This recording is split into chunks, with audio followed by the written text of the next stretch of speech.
26ನೆಯ ಪ್ರಶ್ನೆಯನ್ನ ಗಮನಿಸಿ. ಒಂದು ಅಧಿಕ ವರ್ಷದಲ್ಲಿ 53 ಶುಕ್ರವಾರಗಳು ಅಥವಾ 53 ಶನಿವಾರಗಳು ಬರುವ ಸಂಭವನೀಯತೆ. ಸೊ ಮುಖ್ಯವಾಗಿ ಇಲ್ಲಿ ಅಧಿಕ ವರ್ಷದಲ್ಲಿ ಒಟ್ಟು ದಿನಗಳನ್ನ ಲೆಕ್ಕಾಚಾರ ಹಾಕ್ಬೇಕು, ಅಂದ್ರೆ ಹೆಚ್ಚುವರಿ ದಿನಗಳನ್ನ ಲೆಕ್ಕ ಹಾಕ್ಬೇಕು. ಒಂದು ವರ್ಷದಲ್ಲಿ ಒಟ್ಟು ಎಷ್ಟಾಯ್ತು? ಅಧಿಕ ವರ್ಷದಲ್ಲಿ 366 ದಿನಗಳು ಬರುತ್ತೆ. ಸೊ ಅಲ್ವಾ? ಸೊ 366 ದಿನ ಅಂದ್ರೆ 52 ವಾರ, 52 ವೀಕ್ಸ್ ಪ್ಲಸ್ 2 ಡೇಸ್ ಎಕ್ಸ್ಟ್ರಾ ಇರುತ್ತೆ ಅಲ್ವಾ? 2 ಆಡ್ ಡೇಸ್ ಬರುತ್ತೆ. ಸೊ ಇಲ್ಲಿ ನಾವು 2 ಹೆಚ್ಚುವರಿ ದಿನಗಳು ಯಾವ ರೀತಿ ಬರ್ಬೋದು, ಯಾವ ರೀತಿ ಜೋಡಿಯಾಗಿ ಬರ್ಬೋದು? ಆ 2 ಎಕ್ಸ್ಟ್ರಾ ದಿನಗಳು ಸೋಮವಾರ, ಸಂಡೇ ಅಥವಾ ಮಂಡೇ ಬರ್ಬೋದು. ಮಂಡೇ ಟ್ಯೂಸ್ಡೇ ಬರ್ಬೋದು, ಅಥವಾ Tuesday Wednesday Thursday Friday Saturday. Okay, so Saturday Sunday. So ಈ ರೀತಿಯಾಗಿ ಬರ್ಬೋದು. ಒಂದು ಸೆಕೆಂಡ್.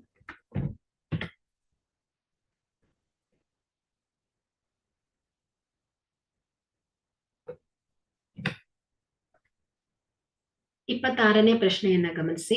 ಒಂದು ಅಧಿಕ ವರ್ಷದಲ್ಲಿ 53 ಶುಕ್ರವಾರಗಳು ಅಥವಾ 53 ಶನಿವಾರಗಳು ಬರುವ ಸಂಭವನೀಯತೆ. ಸೊ ಇಲ್ಲಿ ನೋಡಿ, ಅಧಿಕ ವರ್ಷದಲ್ಲಿ ಎಷ್ಟಿದೆ? 366 ಡೇಸ್ ಬರುತ್ತೆ ಅಲ್ವಾ? ಸೊ 366 ದಿನಗಳು. ಸೊ ಇಲ್ಲಿ 52 ವಾರಗಳು ಪ್ಲಸ್ 2 ಆಡ್ ಡೇಸ್ ಬರುತ್ತೆ ಮಕ್ಕಳೇ. ಸೊ ಇಲ್ಲಿ 2 ಹೆಚ್ಚುವರಿ ದಿನಗಳು. ಸೊ ಯಾವ ರೀತಿ ಜೋಡಿಯಲ್ಲಿ ಬರ್ಬೋದು? ಅದು Monday Tuesday Wednesday Thursday Friday Saturday ಅಥವಾ ಸಂಡೇ ಅಥವಾ ಮಂಡೇ. ಓಕೆ, ಈ ರೀತಿಯಾಗಿ ಬರುತ್ತೆ ಮಕ್ಕಳು. ಸೊ ಇಲ್ಲಿ ನಾವೇನ್ ಹೇಳ್ಬೇಕಾಗಿದೆ? ಒಟ್ಟು ಸಂಭವನೀಯತೆಯ ಫಲಿತಾಂಶಗಳನ್ನ ಮತ್ತು ಅನುಕೂಲಕರವಾದ ಫಲಿತಾಂಶಗಳನ್ನ ನಿರ್ಧರಿಸಬೇಕು. ಸೊ ಇಲ್ಲಿ ಒಟ್ಟು ಸಂಭವನೀಯತೆಯ ಫಲಿತಾಂಶಗಳು ಏನಾಗುತ್ತೆ? ಎನ್ ಆಫ್ ಎಸ್ ಏನಾಗುತ್ತೆ ಹೇಳಿ? ವೀಕ್ 7 ಡೇಸ್ ಅಲ್ವಾ? So N of S is equal to 7. So ಇಲ್ಲಿ 53 ಶುಕ್ರವಾರಗಳು ಅಥವಾ 53 ಶನಿವಾರಗಳು ಬರಲು ಹೆಚ್ಚುವರಿ ದಿನಗಳು ಯಾವ ರೀತಿ ಇರುತ್ತೆ ಹೇಳಿ? ಥರ್ಸ್ಡೇ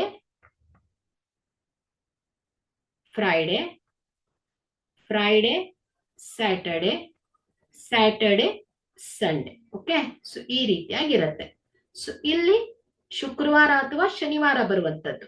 ಸೊ ಏನಾಗತ್ತೆ ಹೇಳಿ? ಎನ್ ಆಫ್ ಇ 3 ಆಗತ್ತೆ. ಸೊ ಹಾಗಾದ್ರೆ ಇಲ್ಲಿ ನಾವೀಗ ಸಂಭವನೀಯತೆಯನ್ನ ಲೆಕ್ಕಾಚಾರ ಹಾಕಿದ್ರೆ P of E is equal to N of E divided by N of S is equal to 3/7 ಆಗತ್ತೆ. ಸೊ ಇದಕ್ಕೆ ಸರಿಯಾದ ಆಯ್ಕೆ ಯಾವ್ದಾಯ್ತು? ಸಿ ಆಗತ್ತೆ ಮಕ್ಕಳು.